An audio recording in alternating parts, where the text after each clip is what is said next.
You know, I've been the biggest fan of Iceberg explained videos since whenever I saw them the first time. So I thought it was a good idea if I did an Iceberg video myself, because I mean they get views, they get traction, whatever, all that good stuff. And I think the concept of them is pretty good, right? I thought for the first Iceberg video, why not make it on something interesting, something captivating, something, let's just say, unusual. So I thought it was a good idea to do an Iceberg video on Al-Qaeda. So I stole this Iceberg chart from Twitter.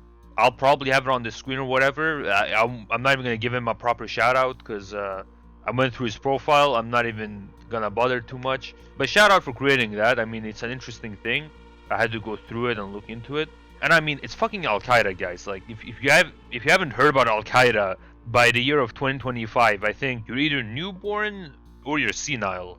You know, let's get started. Get some fucking popcorn or whatever the fuck. Actually, don't even do that. You know what I do? I have this as background noise. So if you guys want to do that, you know, go for it. I'm fully in support of that. I do that shit all the time. So let's get started. The Fadl testimony. So Jamal al-Fadl's testimony is, it's mostly when they find out about the whole structure of Al-Qaeda through one of the Bin Laden's closest associates from Sudan. He name drops Bin Laden as the leader of this organization. He mentions all of these other 25 top members. He discusses their intentions, including getting uranium and so on, making weapons of mass destruction.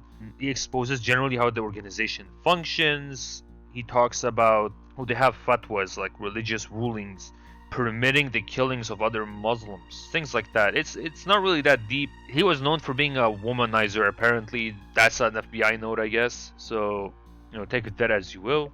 East African Embassy. This is in reference to the 1998 US embassy bombings in Kenya and Tanzania, which claims the lives of around 400 people with 4,000 wounded. Bin Laden had multiple claims, or these journalists claim many different things, but per Bin Laden himself, this was in response to the US invasion of Somalia. So what do you do when that happens? Well, obviously you go towards mostly civilian targets who aren't even Americans. You kill majority African locals, which, you know, totally makes sense. And he conveniently also picked this on the date where when the US troops arrived in Saudi Arabia. And this was justified by them by essentially claiming that they warned that this would happen if you were the friends of the US, so they're not responsible for any of the victims.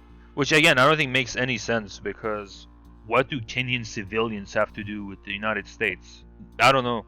It's all in the air, right?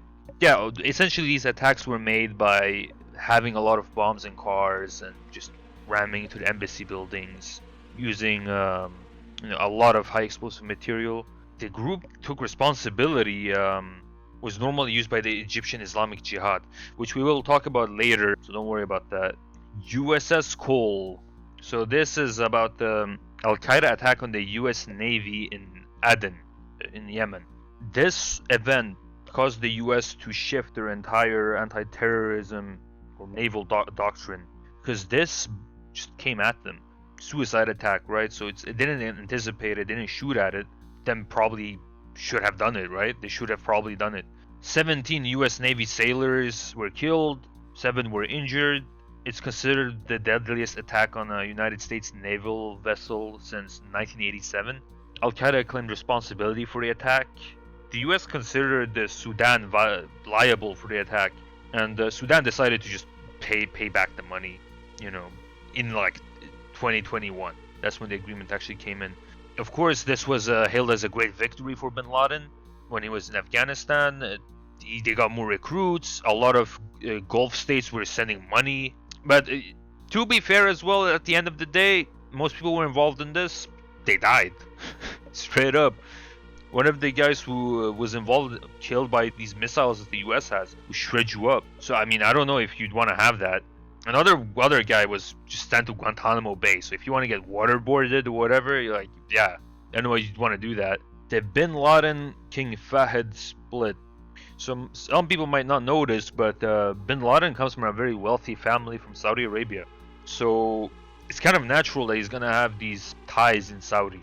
So following the Soviet withdrawal from Afghanistan, bin Laden went back to Saudi Arabia for a period, and he was known for being this freedom fighter or whatever, because he was boasted in their media and Western media generally speaking. After his return, he came back to the Saudi frame of everything, right? He offered to send Al-Qaeda to overthrow the Yemeni Socialist Party in South Yemen.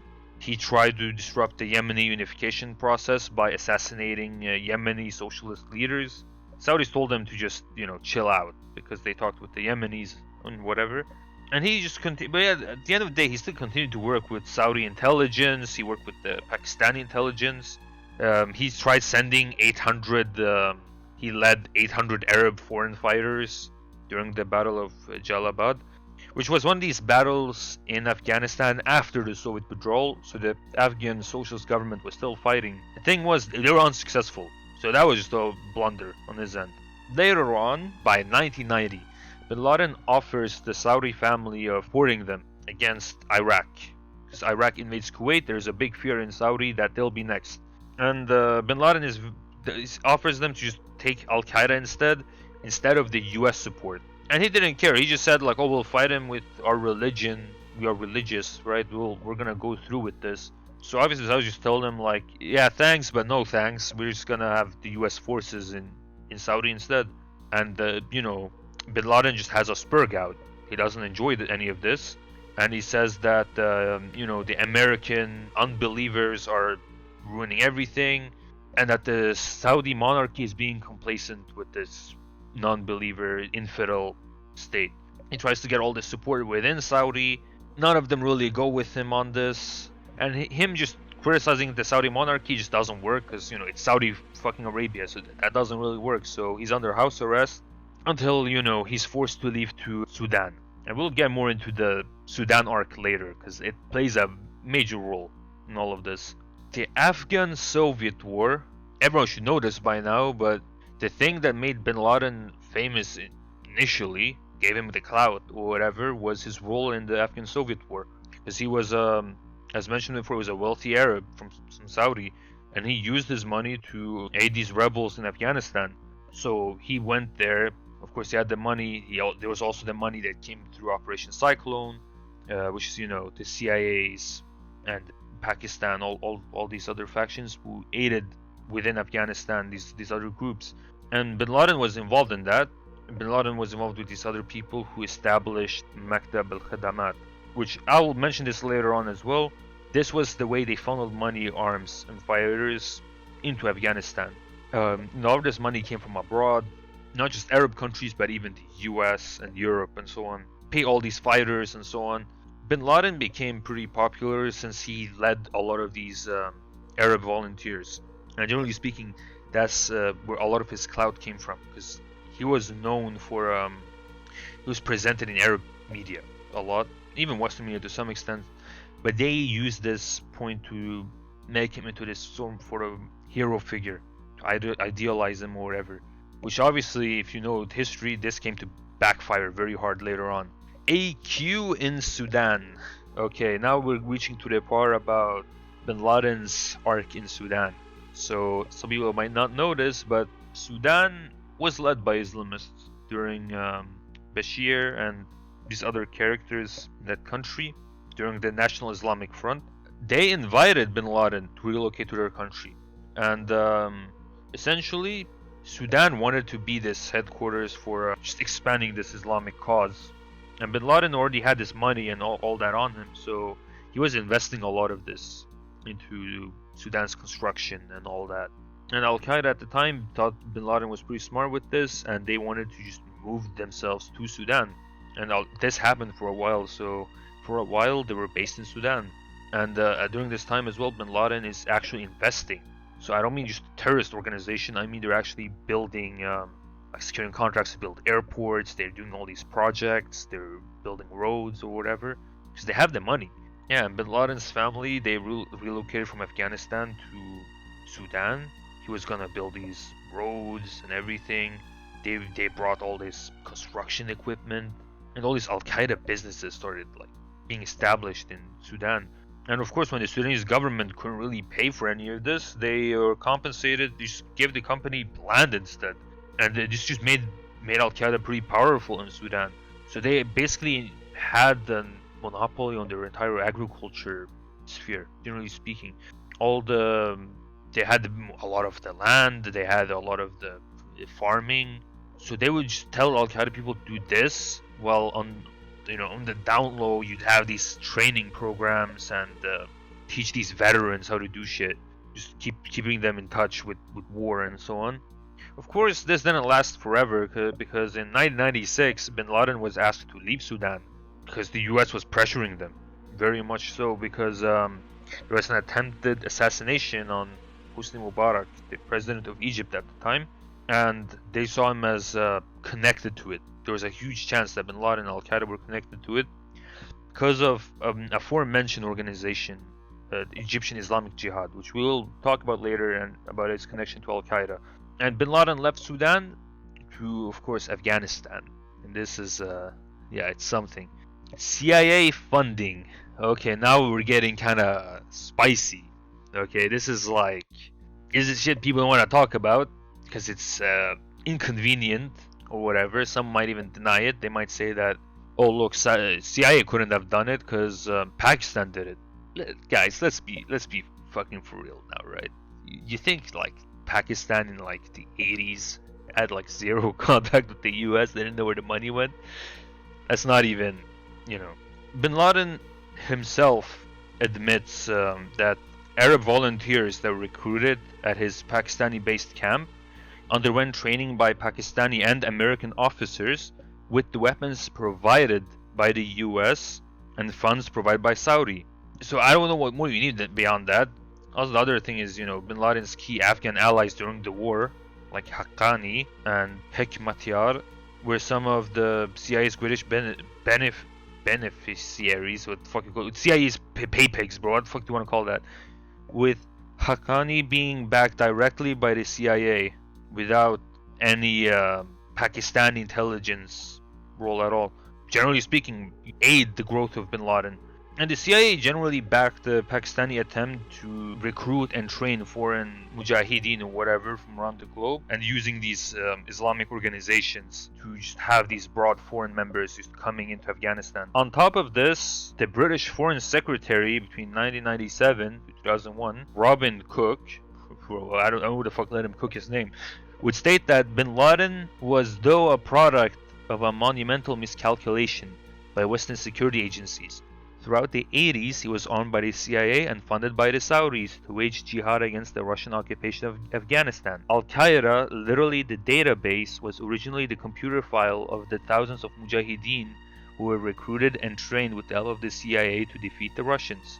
So generally speaking, I don't think this is a controversial lie or a claim to say that there was some form of CIA funding that he received. According to another journalist, Ahmed Rashid, in 1986, Bin Laden helped build the Khost tunnel complex, which the CIA was funding as a major arms storage depot and training facility and medical center for the Mujahideen.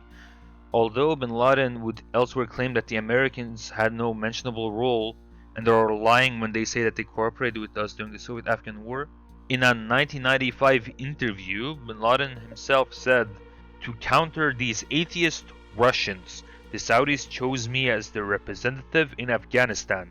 I settled in Pakistan in the Afghan border region. There I received volunteers who came from the Saudi kingdom and from all over the Arab and Muslim countries. I set up my first camp where these volunteers were trained by Pakistani and American officers. The weapons were supplied by the Americans, the money by the Saudis." So I mean, yeah, again, it's kind of fucking obvious, guys. Let's not even get ahead of ourselves. Jamaat Nasr al-Islam wa Muslimin.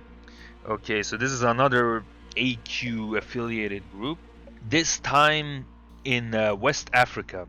This is a rather new group. This is from 2017, I think. They declared allegiance to the Al-Qaeda leadership and also to the Taliban, funnily enough. So technically an actual ruling entity by now. And they also praised Bin Laden and Zarqawi, these other Al-Qaeda leaders. And we have one of the Al-Qaeda leaders, he recent audio message approving the union between these groups. And Al-Qaeda issued a statement approving the new group and accepting their oath of allegiance. And yeah, this is generally speaking an Al-Qaeda group in West Africa trying to establish an authority with Islamic law.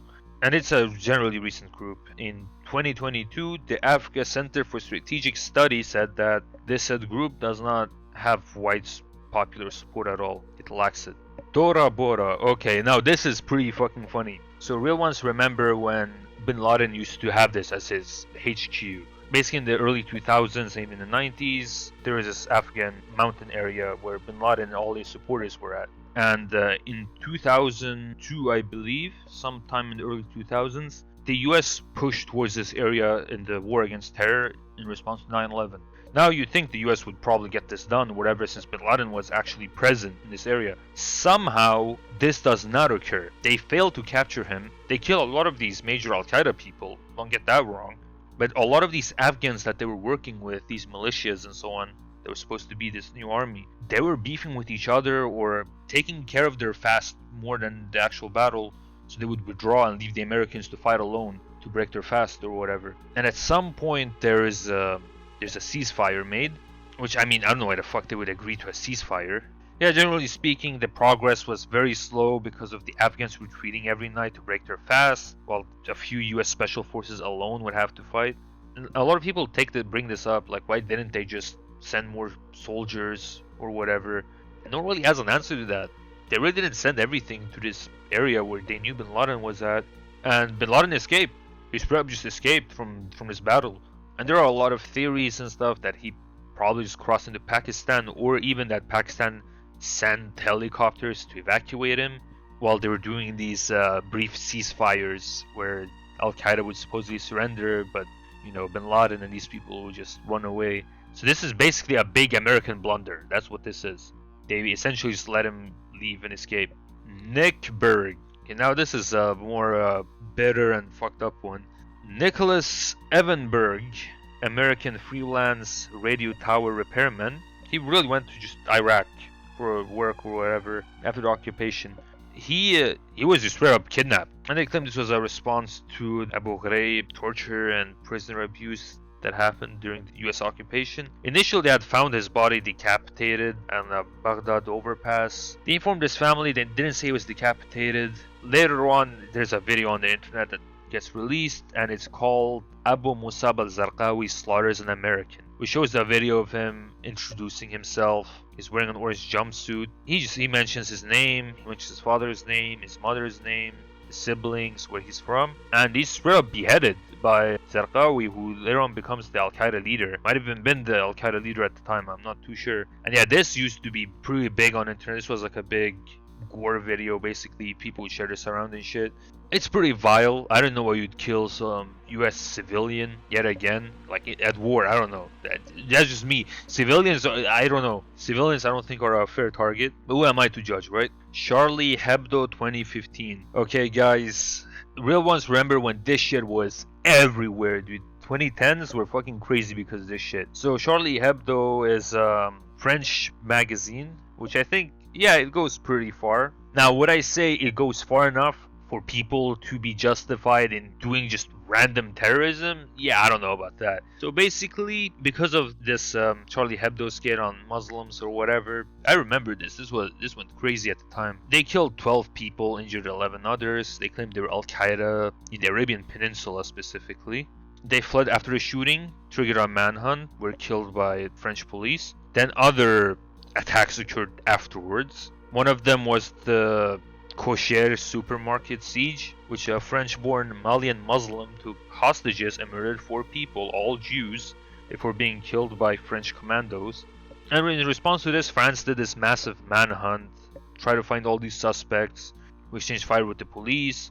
There was a huge hostage crisis in that area in France, and it really didn't really work out to them because they were shot dead after they emerged from the building. I mean, it is what it is. The Caucasus Emirate. Okay, now reaching the Soviet sphere, you could say. The Caucasus Emirate was a terrorist organization as well in Chechnya, generally North Caucasus, which they would claim that they will kick out the Russians, whatever. create an Islamic emirate in this area, and so on. And these guys were the successors of the old Chechen independent republic that had occurred in the 90s. And they straight up just disavowed that shit. They said, you know what, fuck having a republic, we want an emirate, and we want to be whatever. Essentially just Al-Qaeda in Chechnya. That's essentially what it was. And it's further evident with during the Syrian war, when they voiced support for al-Nusra and aligned themselves with it. And al-Nusra is an Al-Qaeda affiliated organization in Syria. That should be noted. Maktab al-Khidmat. So we briefly mentioned this before, that this was the thing that was used for funding a lot of the Afghanistan stuff, to bring volunteers in and so on. And this was founded by a bunch of people, initially speaking. And it's basically, as I said, funding and recruitment network. And this group was very close with Pakistan and even the US, Saudi. They needed these sorts of ways to get people in and get the money in. And this worked with all these Islamist groups within Afghanistan as well. And they had these recruitment and fundraising officers in many Western countries. The US was one of the main fundraising destinations. Some of their leaders would go to the mosques in the US, and they just opened these bureaus to get the money in. Most of these finances support networks had these fronts as these NGOs, and of course after 9/11 a lot of these were shut down, because obviously at some point this becomes Al-Qaeda, right? And it became obvious by 1998. One of these other leaders they had died. And this other leader they had, he was more of extreme guy in the sense that he wanted to export this as well, and he really wanted this to be this Islamic government that would have that's the chill guy wanted that, so whatever. What these other guys wanted, and this is who bin Laden was very influenced by, he wanted to have a global jihad, and it would overthrow all these governments they deemed un-Islamic or whatever. And he, conveniently enough, he is an Egyptian Islamic Jihad leader. So again, this connection with Egyptian Islamic Jihad and Al-Qaeda becomes very clear at this point. This other more chill guy, whatever, the guy who wants Islamism in one country, he gets blown up. No one really knows who did it. But after this, bin Laden takes full control of this. And recruitment group they have that gets all these funds or whatever gets absorbed into Al-Qaeda. Al-Nusra. Okay, now reaching the Syrian territory. In 2013, Al-Nusra Front, or Jabhat al-Nusra, was publicly confirmed as the Syrian affiliate of Al-Qaeda. After Zawahiri, who, as mentioned before with the Maktab thing, he rejected the merger attempted by Baghdadi, who creates the Islamic State of Iraq and the Levant, more commonly known as ISIS. Upon the war in Syria, Baghdadi, the leader of ISIS and Al-Qaeda's Central Command, authorized one of their members, Abu Muhammad al-Julani, or Ahmed al-Shara, the new Syrian president, which is pretty funny to look at, to set up a Syrian offshoot of Al-Qaeda to bring down the Assad government to establish an Islamic State in Syria. Julani and 6 colleagues of his crossed from Iraq into Syria, reached out to these Islamists who have been released from prisons in Syria, known Sinaya military prison. After meeting these prisoners, they formalized plans, their objectives of their groups or whatever, and they announced themselves as the Nusra Front. Many of these Nusra members were, generally speaking, veterans from Iraq and Afghanistan who had fought for Al-Qaeda there. The HTS-AQ split. Okay, now this gets pretty funny because this goes back to, similarly how we mentioned before, how some in the early Islamist circles, some of them wanted to have this in one country, some wanted a global jihad. Essentially what happened here is the Nusra Front, and Julani, as we mentioned before, he tries to make new independent entity from Nusra. He reforms this a bunch of times, Jabhat Fatah al-Sham and then Hayat Tahrir al-Sham, aka HTS. Of course, these other Nusra commanders, some of them they're not willing to accept this. They could say it's adopting nationalist doctrines. And these Al-Qaeda loyalists, they just make their own group. They create Huras al-Din. HTS removed a lot of the global caliphate rhetoric. They made this more local, with wanting an Islamic state in Syria itself, not really spreading this across the world or whatever. And they really try to just make themselves seem as an independent organization. And Al-Qaeda's leadership also started viewing them as these breakaway people who shattered their oath of allegiance. So a lot of them just left HTS. They made their own group, whatever. They really were against this. They didn't like that. It wasn't sanctioned by the Al-Qaeda leadership. The Saddam AQ conspiracy. Okay, now this is a pretty funny one. A lot of this was from early 2000s during the invasion of Iraq and prior to it a bit, where a lot of these claims came in from the US especially. They would make this almost like narrative that Saddam Hussein and Al-Qaeda had some form of connection. And even Russia alleged this. Russia's informed the US that Iraq had hands in 9/11 and so on. So, I mean, it's a pretty absurd take given that if you look at earlier, bin Laden was willing to help Saudi against Iraq, against invasion by Iraq. I mean, this got pretty bad. There were claims that Mohammed Atta met up with the Iraqi intelligence officers, and this was dismissed by like the CIA director. There was no evidence of such a meeting. Bush even distanced himself in 2006, saying that he thought he never said it. He said, "I don't think we ever said that. At least I didn't say that there was a direct connection between September 11th and Saddam Hussein." And even Al-Qaeda members would joke about this. They'd say that, bin Laden hated Saddam and he considered him a scotch-drinking, woman-chasing apostate. So, I mean, I think it's kind of a ridiculous assertion. AQ ISIS split. Okay, most people might not be too aware of this, but ISIS came from Al-Qaeda. I don't know who needs to really have this hammered in, but yeah, that's a thing. Al-Qaeda's council in Iraq in 2006 declared establishment of the Islamic State of Iraq, and that this would be chunks of Iraq, essentially most of it, and Baghdadi being announced as the emir of that state. And this comes into tensions with Al-Qaeda later on, when in 2013 Baghdadi releases this audio message where he announces that the Jabhat al-Nusra, or the Nusra Front, as mentioned before, the Al-Qaeda affiliate in Syria, were merging with his Islamic State of Iraq group into the Islamic State of Iraq and Syria under his command. And he claimed that Jolani, again the current president of Syria, had been dispatched by the Islamic State of Iraq to Syria to meet the pre-existing cells in the country, and that the Islamic State had provided Nusra with the plans and strategy needed for the Syrian war and the funding for their activities. And the next day, Jolani rejected the proposed merger and said he is loyal to Al-Qaeda and its leader Zawahiri. And Jolani just told him that none of them were aware of this merger or whatever. Nusra then split. Some joined the ISIS, some joined with the Jolani or joined other Islamist groups. And Zawahiri ordered disbandment of ISIS, said that Nusra should be considered the only Al-Qaeda branch in Syria, and officially integrated Nusra into the Al-Qaeda's global network, Al-Shabaab. Okay, now this is also a pretty funny one. Al-Shabaab, you maybe have heard of it, I'm not too sure. They're essentially the Al-Qaeda group in Somalia and generally speaking East Africa.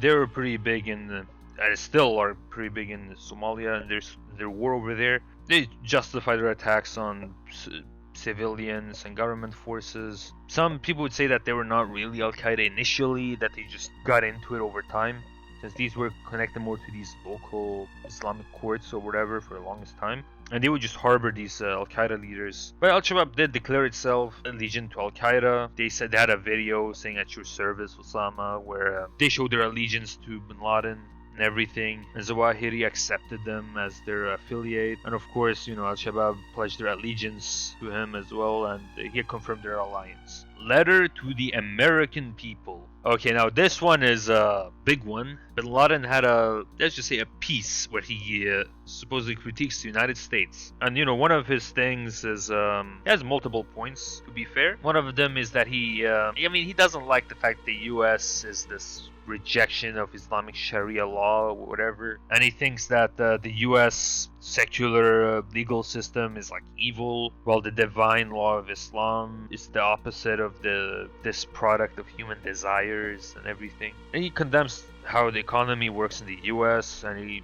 talks about interest on loans, which you can say it's reasonable. And he says that usury is a violation of not only Islamic principle but moral standards across religions, which I would say is kind of true. Bin Laden then talks about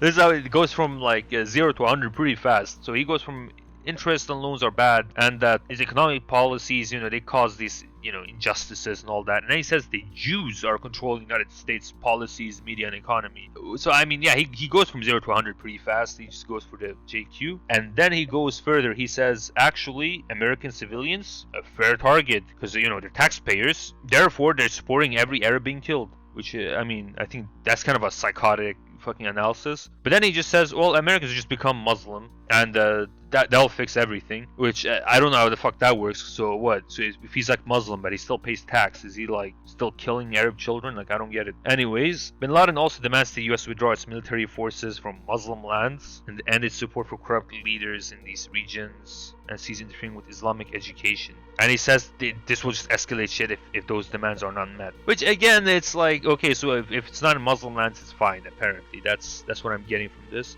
And then, Bin Laden freaks out the US for what he perceives as widespread moral decay, that they accept practices like sex, homosexuality, gambling, and that these are a stark contrast to Islamic values. And he talks about them having double standards and American hypocrisy with Israel and Palestine, and the US supporting these supposed oppressive regimes in Muslim countries and preventing them from creating this Islamic Sharia law stuff or whatever. Which, again, look, you're gonna find sexuality and homosexuality and gambling anywhere in the fucking Arab world. I don't know what he's on about. You'll find that even in like Islamist societies. I'll be frank. Not even just like Egypt or fuck. And he holds the US accountable for economic exploitation, especially the oil resources and military involvement in those countries. Which, I mean, sure, but I don't know how this overlaps the other stuff. So, whatever. That's Bin Laden's little message to Americans. Egyptian Islamic Jihad. Okay, now this is something, to say the least. Egyptian Islamic Jihad is a rather old group. It's from late 70s. They're responsible for killing the Egyptian president Anwar Sadat. And over time, they aligned with Al-Qaeda. Sort of just evolved like that. Because they also went to Afghanistan and so on. And they had similar goals, generally speaking. It was just, originally it was to just overthrow the Egyptian government, have an Islamic law, and then it became this global jihad ideology over time. Zawahiri was actually from this organization, and he was, practically speaking, one of the main leaders and one of the most influential people of the whole movement. So his faction forming an alliance with Al-Qaeda just led them to just merge over time. Generally speaking, Al-Qaeda as an organization is, generally speaking, Bin Laden's money, Bin Laden's finance, and Zawahiri's ideological and operational leadership. You cannot divorce these things. Al-Qaeda is, generally speaking, a successor to the Egyptian Islamic Jihad. The AQ-Taliban Alliance. The AQ-Taliban Alliance refers generally to the fact that Bin Laden settled in Afghanistan after he left Sudan, where he forged a very personal relationship with the Taliban leaders at the time, and he pledged an allegiance, and he considered Afghanistan under the Taliban to be the only Islamic country on earth. And of course, this is the main reason the US even invades Afghanistan in the first place, because the Taliban refused to hand them over after 9/11. And we're saying that they would maybe consider handing him to an Islamic court if he was found guilty of 9/11 and he presented some evidence for it or anything. And they offered days after the actual invasion and war to give him to any neutral country and they would check into it. Despite all of this, there is still a fundamental tie between Al-Qaeda and the Taliban, with Al-Qaeda fighters still pledging allegiance to the Taliban. And not just Al-Qaeda itself, also their affiliate groups, all of them, they all pledge an allegiance towards the Taliban, and they celebrated the Taliban takeover. All the groups did, even HTS and these other groups, they all did as well, because they see this as an origin for them. And Bin Laden did pledge himself to the Taliban, similar to how other groups pledged to Bin Laden. He pledged to the Taliban at the time, to Mullah Omar, the leader of the Taliban. Oh, and the most infamous for last, 9/11. 9/11. I didn't even write anything for this part. I didn't even take any notes for this. I know this by heart. All I will say right now, you cannot tell me that 2 planes, 3 towers. I'm just gonna say that right now. I don't think that should even be fucking possible by any stretch of the imagination. But let's say we go with it. The story is a bunch of Al-Qaeda members hijacked planes. The infamous Mohammed Atta, he is involved in that, and they crashed their planes into the Twin Towers, the World Trade Center, 11th September 2001. A lot of innocent people die. It's like this horrible tragedy in the US. Bush starts the war on terror over this. It's a big incident. But I'm sorry, bro, Building 7 shouldn't have fucking collapsed. I'm just gonna say that right now. That, in no way does that make any sense. Like, you could have fooled me if it was just, okay, the Twin Towers collapsed. Whatever, I'd buy into that. I wouldn't even buy the steel beam story, right? I'd just be like, whatever, it doesn't matter. But Building 7 collapsing is just absurd. It's too convenient. And generally speaking, 9/11 is another thing we won't really talk about. Everyone fucking warned about it. Every intelligence agency informed the US, like, okay, yeah, there's some shit gonna happen. Please be careful. And there was no security or anything. That whole shit was just allowed. Generally speaking, it's a bit absurd. Very convenient for the US, and conveniently enough, Bin Laden also believed in these things. He believed that the US should invade Muslim lands or whatever because it would be their graveyard, right, with Afghanistan, which obviously kind of didn't happen because America just invaded like 5-10 countries, destabilized all of them. Yeah, the 9/11, beyond the memes and merchandise and everything that came from that, pretty horrible event. I still think it was an inside job. Anyways, guys, yeah, you guys will have to figure out when the next one comes out. Y'all better give me views. Y'all better give me the likes. Y'all better give me the subscriptions. Y'all better give me the comments. If you don't, there's a plane heading your way.